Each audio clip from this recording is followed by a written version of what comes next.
Alrighty, so this presentation is going to be on EasyProcess 4.7. I'm going to go through and discuss some features that we have new in the 4.7, as well as some training documents, and then some BTR stuff that we have prepared as well. So the first thing I want to talk about today is EasyProcess 4.7 is built on a 3-tier architecture. What that means is you have the ability to separate the web server from the application server. The benefits of doing that is, one, you have increased security because now you can open things like JDE ports to just the application server and not the web server itself, because opening those kind of ports to a web server is outside of the firewall, and you don't really want things like that. Number 2 is scalability. So because it's separated servers, there's more processing power, and then you can also have multiple web servers and things of that nature. So it's all around generally an increased performance for the application.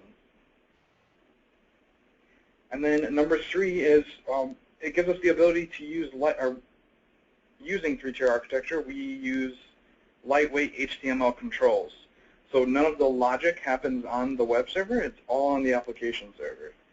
What this means is we can, let's say, exchange the 3rd tier. So instead of having a web server for the interface for the application, you can exchange it for something like a phone application, an iPhone app or something like that. And it still runs the same logic in the background on the application server.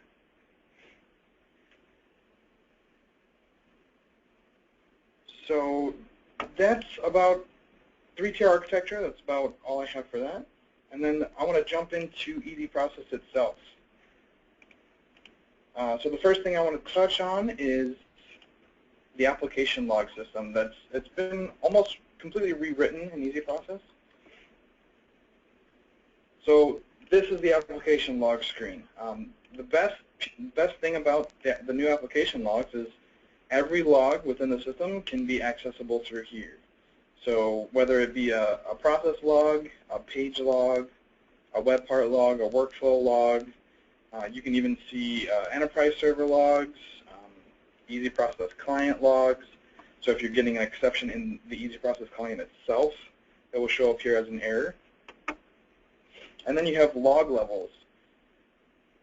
So if you set your log level to, let's say, error only, it will only log logs with an error in it or something that's throwing an exception. And then if you change it to something like info, debug, or all, it would change immediately. So that's directly due to us using 3-tier architecture. It sends a message to the application enterprise server, and it changes the log level immediately. And then another cool feature in the application logs is there's this auto refresh. So let's say there's something weird happening in your application and you want to figure out what's going on. You can set the log level to error and then hit this auto refresh, and you can almost real-time see exactly what's happening in the system. So you can see errors as they're being produced. It's a pretty cool feature. And then obviously you have the filter, the ability to filter the logs by entity ID type, and then the type of log, like workflow logs, page, data source, things of that nature. Okay. So another enhancement for EasyProcess 4.7 is the profile and configuration setup. So this, if you're used to 4.4 or 4.6, it's something like configuration settings, but it's a lot better. So if we go in here, and here we have our app settings. This is pretty much what you're used to. This is the configuration settings within the system, but it's only app related. So for something in here, you can maybe put in a test email ID, or like the admin email list, something like that, or the site URL, something that you can use within the app itself. So pretty much what you're used to in terms of configuration settings. But then the extra features that we have now is Now the database settings are no longer a configuration settings. We actually have profiles set up for database, business function, receiving emails, and then sending emails. So here in our database profiling, we have our app data, base data, JDE control, and then JDE data. And this is implemented throughout the entire EasyProcess system. So whenever you're accessing the database, whether it's from a data source or an inquiry service, you will use these profiles to pre-fill out the stuff you need for that specific feature, and we'll hit on that a little bit later. And then, so it's really easy to also create new database profiles. So now if you wanted to, let's say, add another JDE library, you can just use the same connection string, go here to database, add a new instance, so let's say JDE new, and add. That puts it up here in our profile. So now if we go here, we can use that same connection string, and let's say it's a new library, JDE test, uses OLEDB, save that, and that instantly just adds that to the entire system. And we'll see where the profiles pop up a little bit later. And then you're also given the ability to test the configuration based on a process that you can build and set up in the background against that specific configuration. So here I have it set up for send email. It's passing these inputs to the process. You can just quickly change the value if you wanted to. So just edit, change it to a different email address, and then hitting test will run that process with those inputs. So here we see it's sent out an email using the default profile, and it worked fine. So here you can kind of see if some kind of exceptions are being thrown, etc. So that's pretty much it with the profile and configuration setup. Now I want to jump into workflow. So EasyProcess 4.6 and 4.7 is built on a new workflow system. And here I have a little sample workflow set up for this demo. So it's very similar to a process canvas. So you have the obvious start and then these ending statuses where, in this case, I have one denied and then one approved. And like I said, it works exactly like the process canvas. So when a request is created, it starts here and then it hits this manager process. Once it hits this, or I'm sorry, the manager status. Once it hits this manager status, it immediately calls this status arrival process. A good thing to do here is it works on an owner system. So here in this process, you would assign an owner for that workflow request. So if we go into there, you can see it's assigning an owner for that workflow ID or the request ID. And it's a star user type, and the user ID that it's assigning is the user ID for manager. So you can look up the user ID dynamically and assign users based on some kind of logic, as you have the full process canvas here. And then you can also send out an email saying that the request is waiting on the manager's approval. So once that process fires, it assigns the manager as an owner. It just kind of sits in this status until the manager actually actions on it. So it's pretty much sitting in the manager's queue until he logs into the system and then goes to the approval page for that request and hits the approve or deny button. Those buttons contain a service that will execute this middle process. What this middle process does is it tells the workflow where it should go next. So here you can see we have approve and deny. If the manager hits the approve button, it's going to exit through this approved exit, and it's going to hit this update JDE status. If he hits the deny button, it's going to go here. So let's jump in there and see exactly how that works. So like before, it's just a regular process canvas, but now it's checking on inputs from the workflow. So when the workflow is executed, it takes in an input of an action. And in the approve button, it's passing in the approve action. So in this process, we're just doing a little check. Is it approved or denied? If it's approved, exit through the approved status exit. If it's denied, exit through the deny status exit. So very simple. You can obviously add more complex logic as needed, which we'll see here in a little bit. So I just want to give a quick demo example of this workflow working. So here, if I log in as an employee, I've pre-built a little sample request system. So the employee has the ability to submit a request. So let's submit. This is just an address book update. The update doesn't actually happen. This is just a demo for the workflow itself.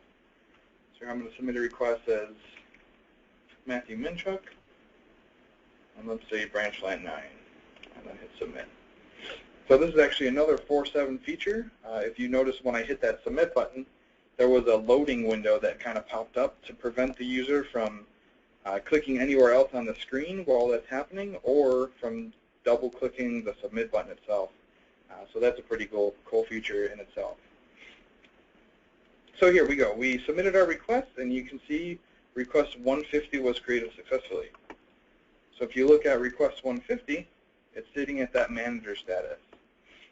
So now if I log out and I log in as my manager,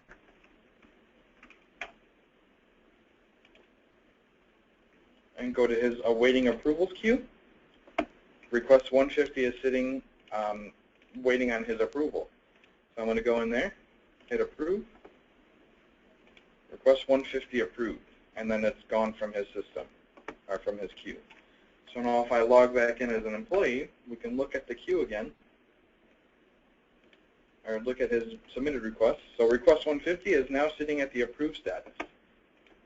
So what happened there was it went out of this approved status exit, it hit this update JDE, and this first process is actually executing the workflow, which then will automatically call this complete status process. And in this case, you would normally put a business function here to update the request details into JDE, and then it has just a regular status exit, which goes to this approved status. So that's why that request was sitting at the approved status itself. So I want to do a quick change to the workflow. We're going to add another approver between manager and update JDE. And we want to go to the HR department. So it's as simple as dragging a new status, connecting the approved to our new status, and we're going to rename it to HR department.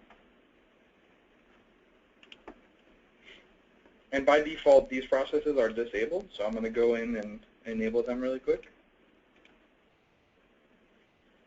And the first thing I want to do for this status is assign the owner to the HR user. So we're going to go into this status arrival, go down to our workflow services, and grab our assign owner.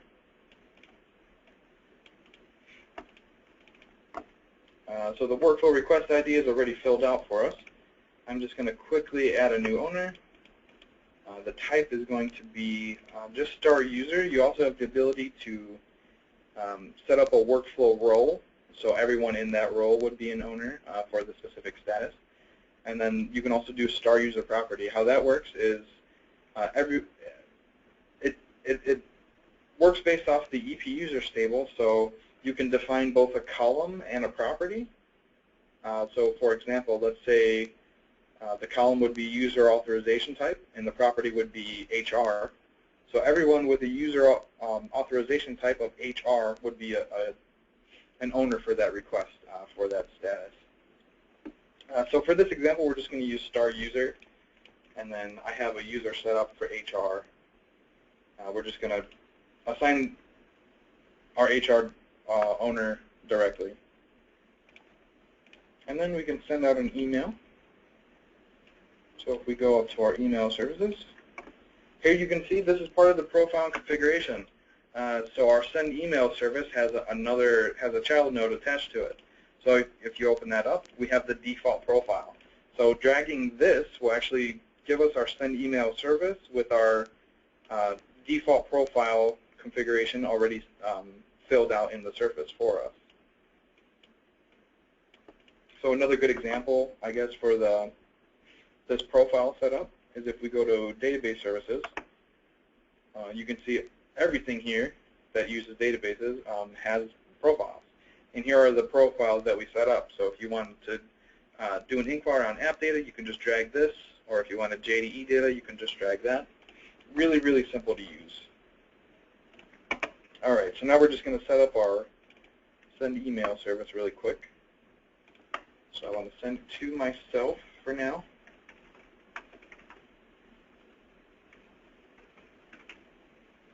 And the subject is going to be, I guess, request, and then you can grab the request ID from over here. So request ID is waiting on HR for approval. Oops. And then for the email body, we're just going to put some data from the request in there. So if you go to workflow entity, this is the table that I created for the request. So it's saving address book number, branch plan, first name, last name, and a request ID. So we're just going to go ahead and quickly drop some of that data in there. Okay. And that's our email. We have that set up. So now this status is assigning the HR as an owner and sending out an email to HR saying that that request is waiting on HR's approval.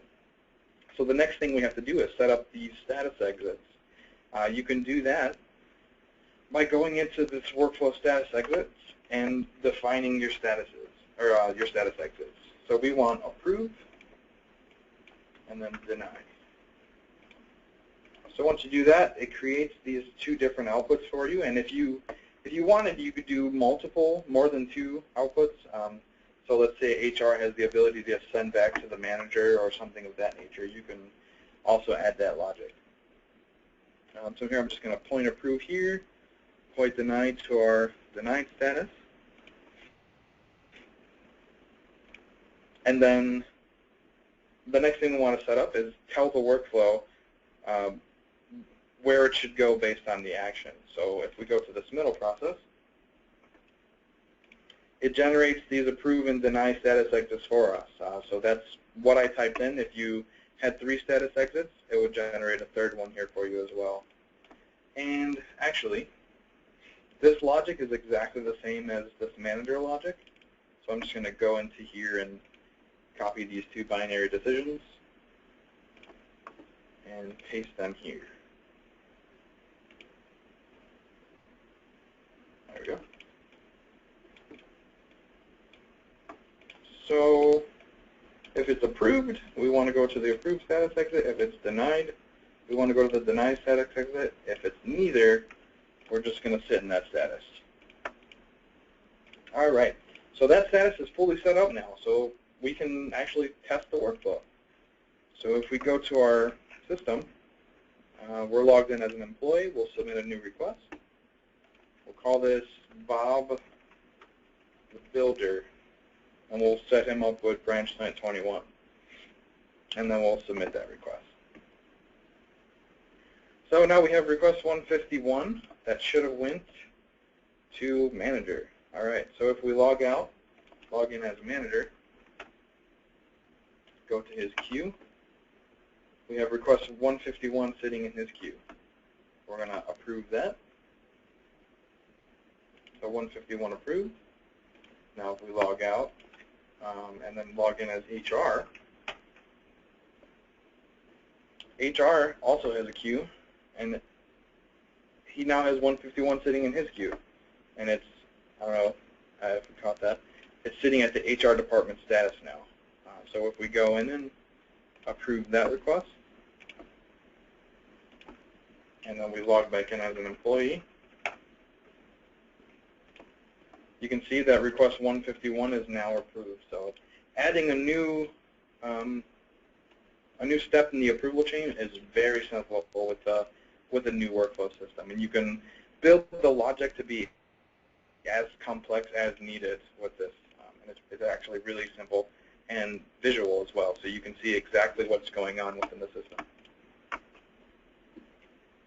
Okay, so that's workflow. Now I want to jump in a little bit and talk a little bit about the workflow, or the Webpart canvas. So I actually have a Webpart pre-built and set up on a web page for us just for this demo, but it's actually a blank Webpart, so we're going to build it from scratch. This is going to be just a simple list section coming from JDE address book, just pulling on some address information, and then we're going to have a few filters set up as well. So I'm actually going to start with the filters, and we're going to drop some text boxes. So this text box is going to be address number filter. Give it a description.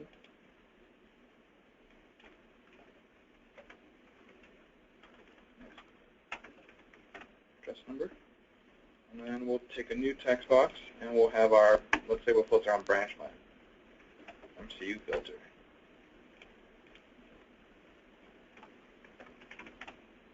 Alright, and let's just pretty this up a little bit.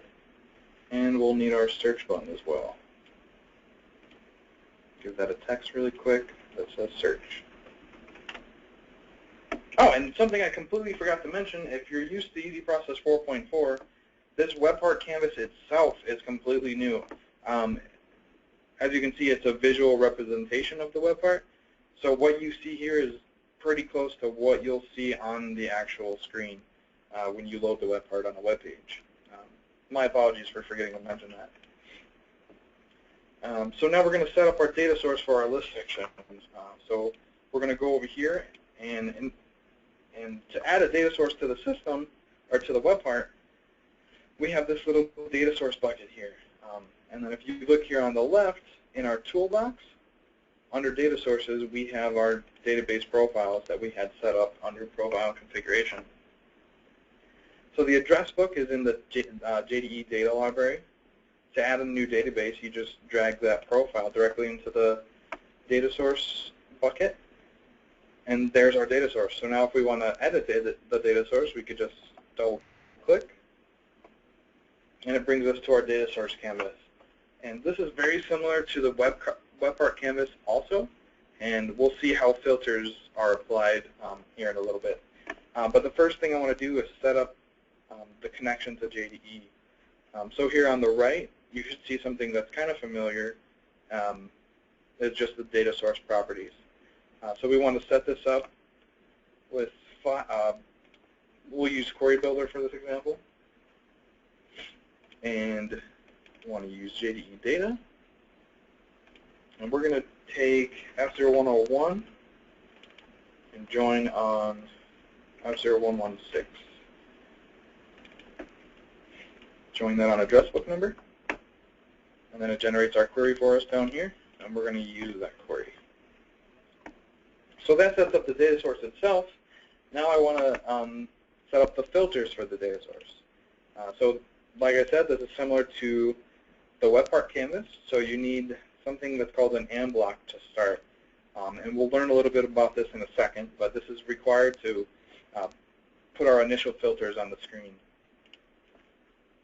So if we want to set up an address number filter, so we're going to drag our address number from our data source list here and pop it right in there.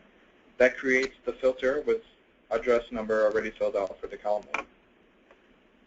So we want to filter our address number on the web field address number filter that we defined earlier. And since this, if we look down here at the properties, we want to ignore blank/empty values, so it won't apply that filter until there's actually a value in the text box. So we'll set that to true. And then we want to set up another filter. So we need some logic operator. So we want to do A-ban8 equals address number filter, or then we want to set up our MCU filter. So if we drag our ABMCU,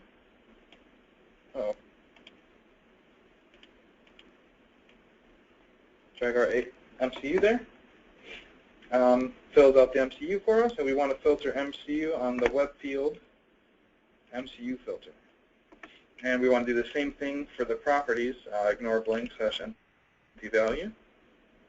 And since it's text, we want to do ignore case. And then also I want to change the operator to like. That's simply because it is the branch plant field from JDE, which is very sensitive. All right, so now we have our filter set up, our data source set up. Everything should be good.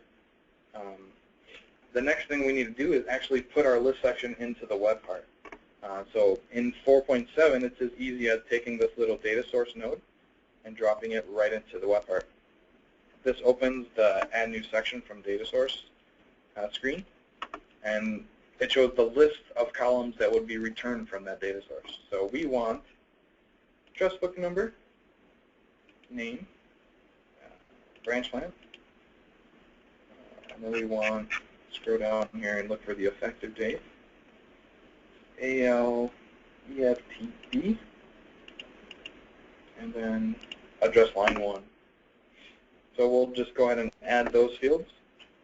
And here you can see it generates a list section for us with those fields that we selected. So now we can go ahead and test our Webpart really quick. Just log in as an employee. And this is the link to that Webpart. Oh, gotta build it. Okay. Alrighty. So there's the Webpart that we just created. We can do a little quick search test. So address number equals 20. There's our address number line. So the one thing that pops out right away is this effective date field is 0 instead of an actual date. So normally what you would want to do to fix that is apply a value transformation to that specific field. So we're going to go ahead and do that, and it'll be a cool demo for the enhancements for 4.7. So if we go to that field, the text property, go to value transformations. Here we have our rules, and this little system here is set up so it's a little bit easier for the developer to use. So here if we select, we're actually going to use convert from JDE date. If we select that, no other information is needed. But just for an example, if you wanted to select, let's say, string.format, other things pop up. So it requires the data type, you need a formula, and then it gives very specific examples for string.format here. And then for XSL, the data type's not needed anymore. It gives you a sample formula, and then there's examples of different XSL functions that you can use in the value transformation. So we're just going to use convert from JDE date, and we'll add that formula. Save it. And then we'll refresh our Webpart. Oh, we got to build.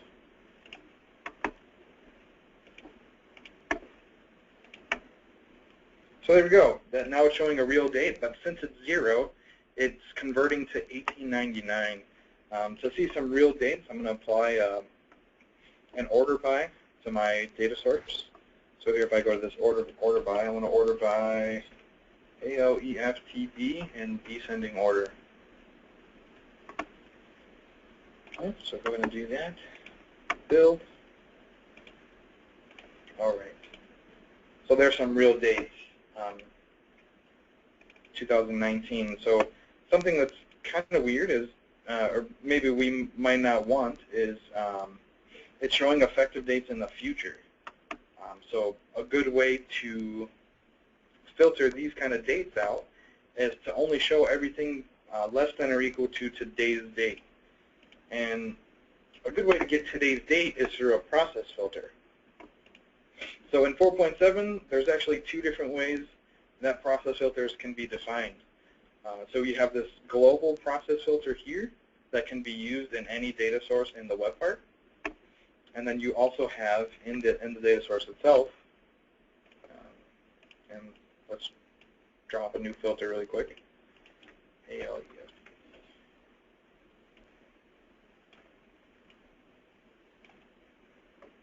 look at the properties for that. You can do a local filter process. So that defines the process that's only used by this filter. It's really up to you how you do it. I think the global process is better because there's less processing on the page itself. But like I said, it's really up to you. So we're just going to use the local filter process for this example. So I'm going to go ahead and click Design Process. And we just need our date, current date, time. So I'll just drag and drop that, and then save and close. So something you might notice is I didn't have to set up an output for the filter process. That's because in EASYProcess 4.7, you can access any node of the process itself. So here, if we look at our select filter process variable, you click our little search.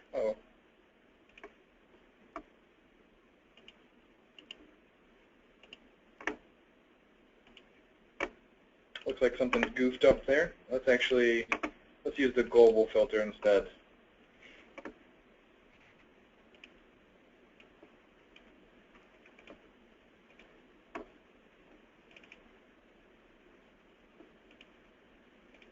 So here we'll use our Webpart filter process. I don't know.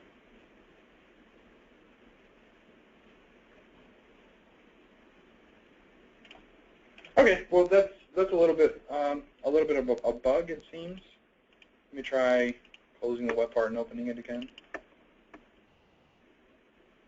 Maybe something goofed up.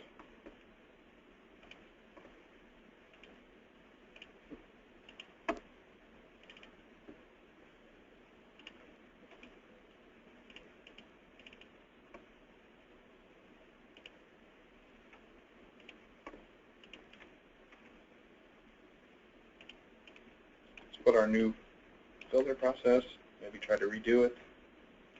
Local filter, design process.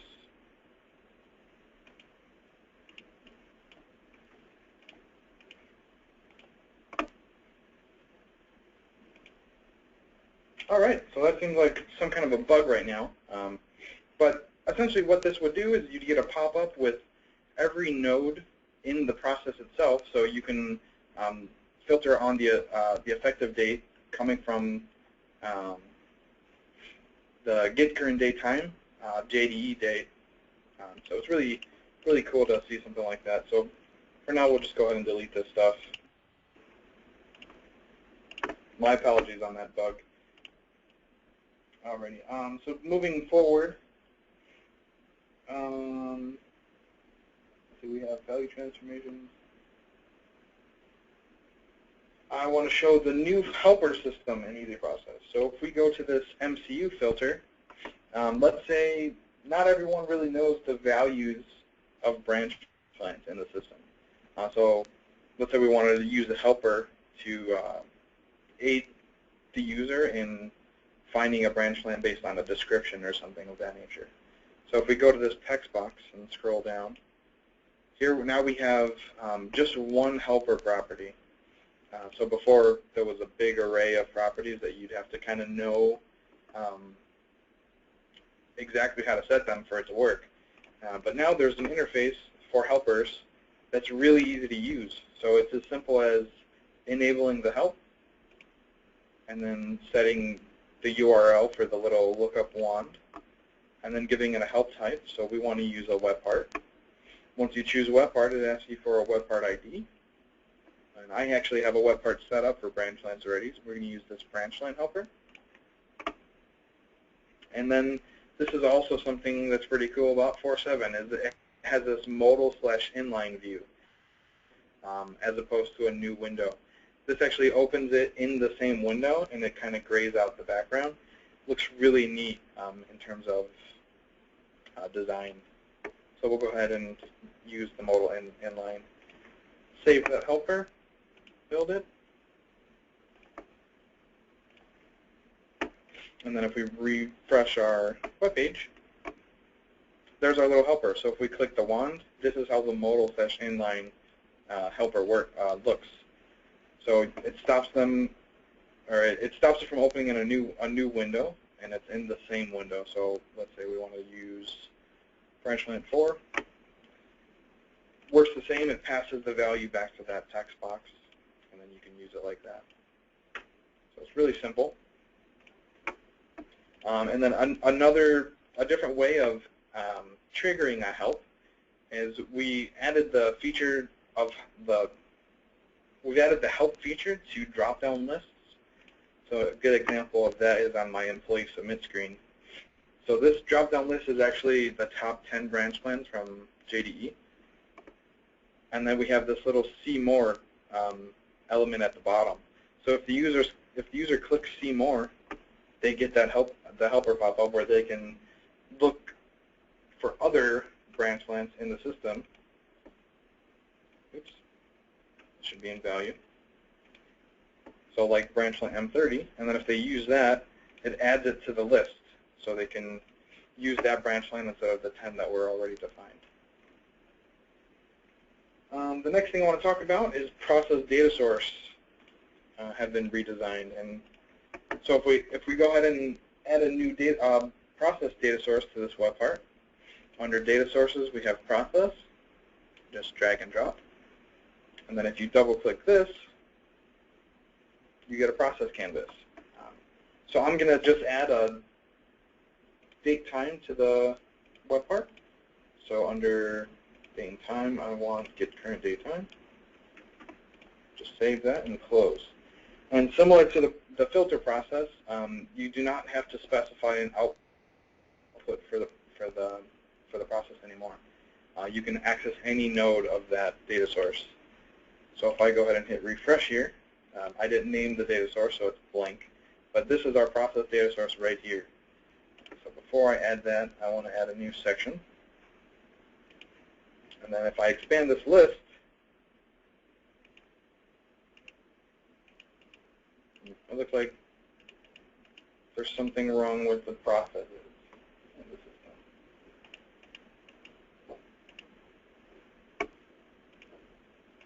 All right, so we're just going to go ahead and skip that for now.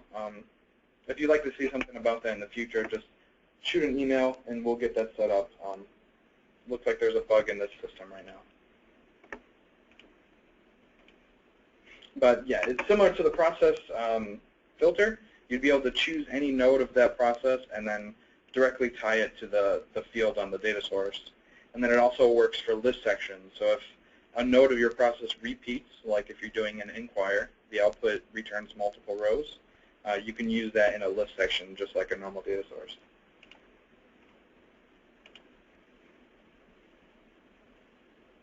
Okay, so the next thing I want to talk about is the process canvas. It's been new features have been added to that. So I want to go ahead and add a button to my Webpart. And this button is going to set up, or it's going to send emails. So we're going to give that the text, send selected emails. And then I also want to set up a row selection mode on my list so I don't send out a billion emails. So row selection should be multiple. So if I go ahead and build that, actually we'll go ahead and just create the process really quick for the button. So in here I want to access the data from my list section.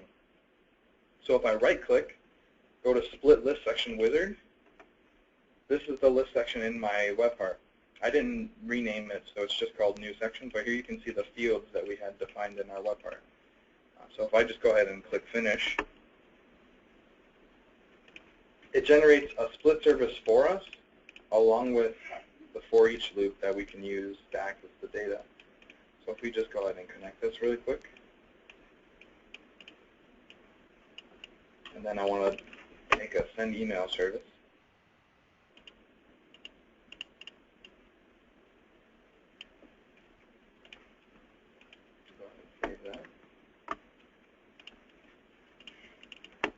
And then, so I want to send an email to myself.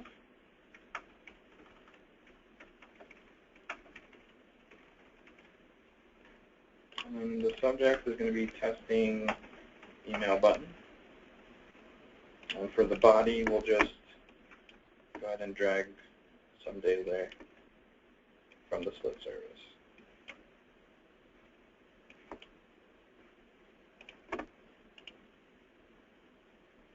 So another cool thing that was an enhancement to the process canvas is, let's say we're in the editor and you want to apply an XSL function to this XSL select statement.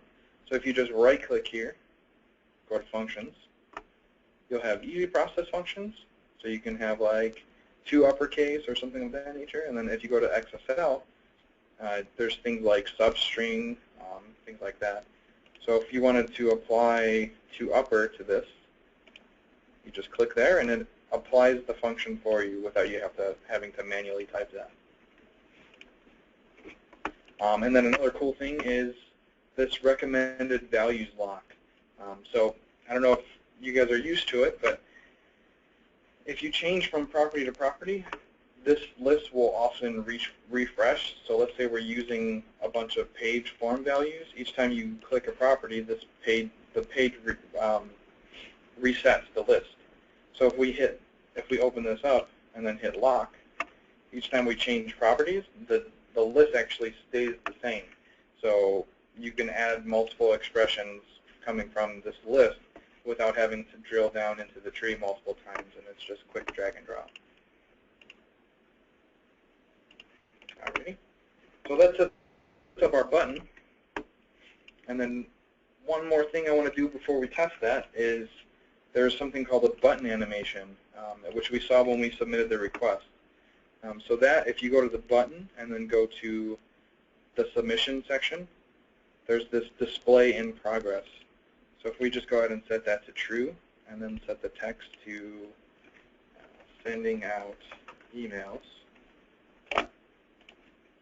that will set up that for us. So we're going to go ahead and test that. So build, log back in as the employee, go to our example. Here's our list section. So I'm going to select the top 2 rows, hit this send selected emails, and there it is. It grays out the rest of the screen so you can't click the button multiple times, and it's like a loading screen for the user. It's actually really cool.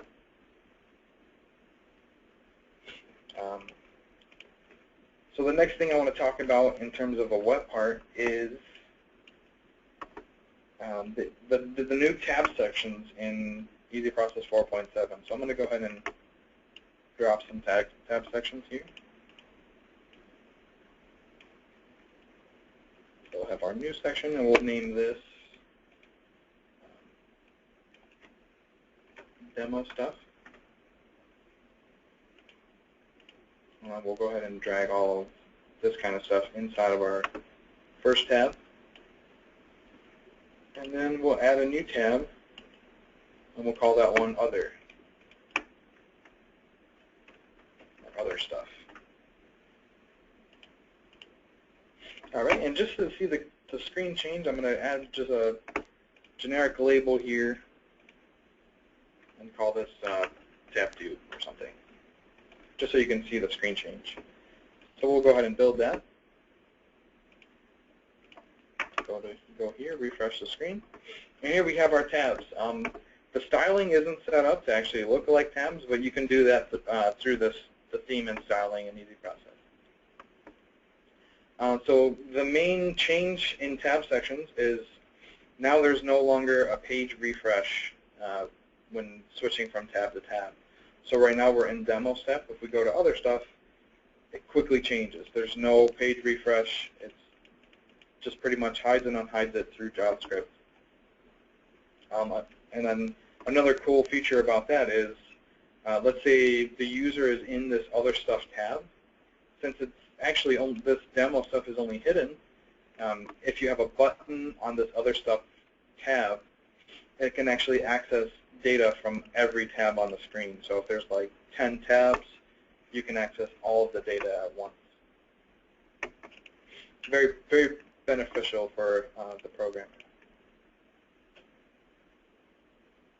Okay, and then along with the tabs, there's actually 2 new services added to EasyProcess 4.7, and those services are set section property and set Webpart property. So similar to set field property, but you can set the section property directly. So in this case, let's say I wanted to hide this other stuff tab section. If I go in and onload, and I take my set section property from HTML services, set section properties, and we add our other stuff section, section ID, other stuff, go to property name, and we're going to set the visible property. The other properties are style, selected tab, remove control. You can disable the section and then also dynamically set the description for the section. So we're going to set the visibility to false. So that will, in fact, hide that section. And then you can also add logic here, too, but just for the example, we're not going to do that. So we'll go ahead and build that. Refresh here. And there you go. It hit our other stuff tab. So new service is very helpful in general. So you can also do the same thing for web parts. So you can hide and unhide a web part with that as well. Or set the styling or the description dynamically. So actually right in hand with that is EASYProcess 4.7 also gives you the ability to dynamically set a description. Or for a section in a web part. Before you weren't able to do that, but now you can. There's also a few other properties like style, maybe CSS class, that you can dynamically set the value of that coming from any source. So that's another cool feature. And then another enhancement for 4.7 is the new Excel export. So for a list section, we've always had the ability to do an Excel export, but the problem with the old feature was sometimes we would have issues if the data source for the fields were maybe like a process data source, or maybe you're setting fields in an onload process, so pretty much it's coming from multiple places, and so things didn't really work properly. But now our new Excel export is what you see is what you get. So in terms of this list section, if it generates 1,057 records, it would export these fields as you would see them on the screen for all 1,057 records. So we'll do a quick example of that using the first two columns in this list. So we want to set the download mode to display and download. And then for our list section, we want to enable the Excel export. That should be CBS. I'll go ahead and build that. So refresh our web part, and there's our little Excel export button. So if we click that, we should get a prompt to download. And this is actually going to open in Excel.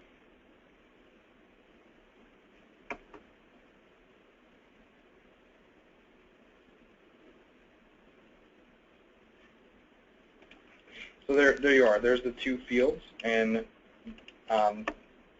there'd be no difference if, let's say, this name was being set in an onload section or coming from some other source. So that's the Excel export. And the last feature I want to talk about, which I actually have set up on a different web part, is validation. So we've added some enhancements to our validation. A good example is on our submit request screen. So right now, how this screen is set up is the first name and last name have the validation group of names. The branch plant has the validation group of branch. And then this button actually validates both groups. This button only validates the names. And then this button only validates the branch plant. So if I go ahead and click this, it only validates the top two. That one does the branch plant, which is actually set up with the validator to do a pop-up. And then this button does both. So if we look in EasyProcess, it's in our Submit screen. How that works is, so our first name and our last name both have a validation group of names, and then these buttons also are separated out by names, and then this one has branch for the validation group. And then this button is actually being applied, it has two validation groups, and it's comma separated. So this will cause validation for both the names and the branch validation group. So a little advanced validation is now possible in EasyProcess 4.7. All right, so that actually wraps up the 4.7 features.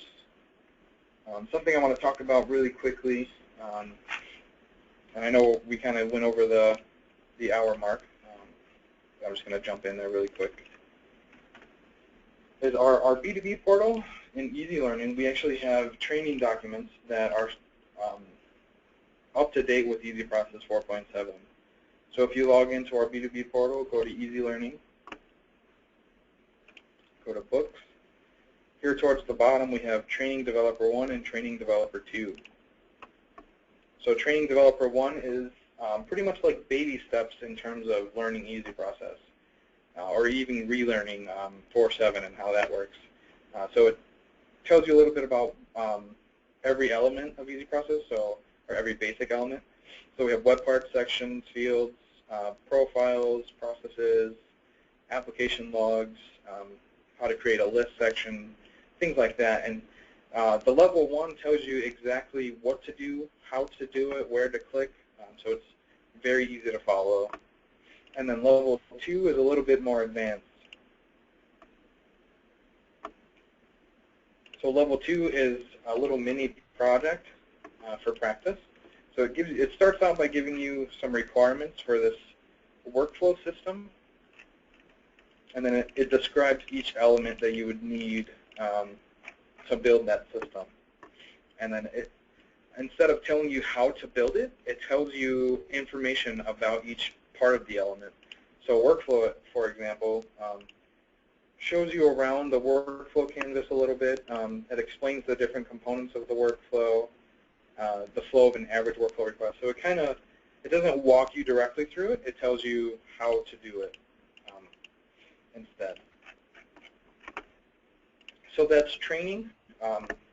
The next thing in our B2B portal is this BDR system. So if we go to BTR,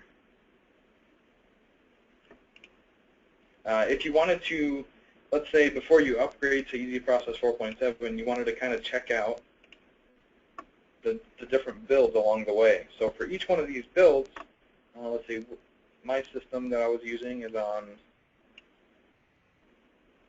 I believe it's build 3. Build 3. So if we go to Features and Fixes, you can see each feature as well as each bug that was fixed in that specific build release. And then there's also revisions where you can see what was applied for that specific revision on EasyProcess. It also shows a little bit of screenshots, things of that nature. So really helpful if you're thinking about upgrading. Even if it's a small upgrade, this is kind of good to go and look at what the upgrade would do for your application or even your EasyProcess client. And then the last thing I want to talk about today is how you would apply an upgrade. So I just want to quickly go through that. So in Enterprise Manager, oops, let me go ahead and open that again.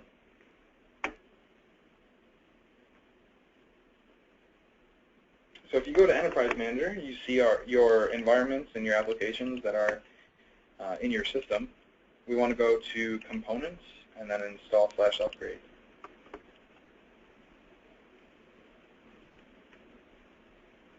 So you need a B2B portal access.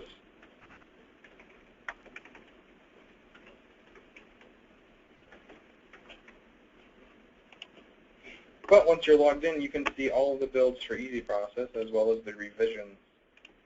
So if you wanted to apply a build to your application, you just click the build you want, and then it brings this little package list at the bottom. So if you wanted to upgrade your entire computer, so that would upgrade each environment and each application in your system, you would drag this node, and then it tells you where to drop it. So if you want to add a new computer, you drop it here. If you want to upgrade that computer, you drop it there. And then a different option, if you wanted to just upgrade, let's say, a specific environment or a specific application, you can drag one of those nodes, and it tells you where to drop it. So if you wanted to upgrade the dev environment, you can just drop it there.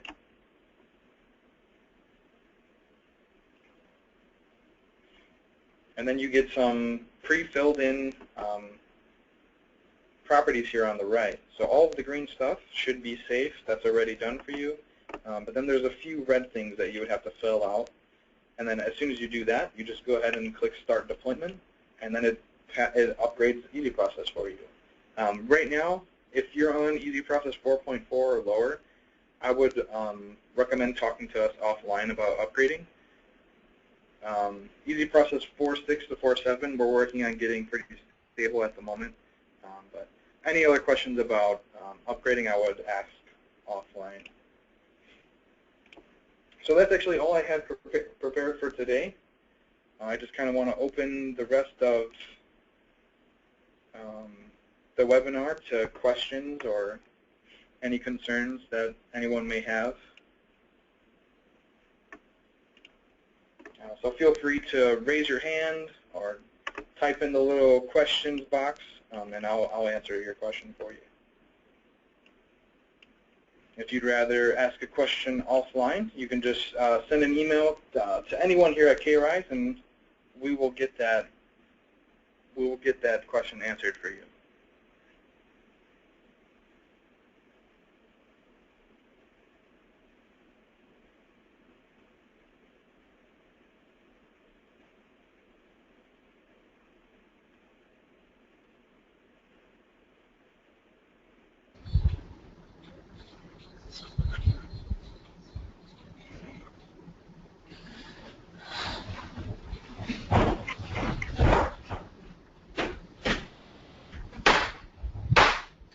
Now, क्यों आवाज कर रहा है?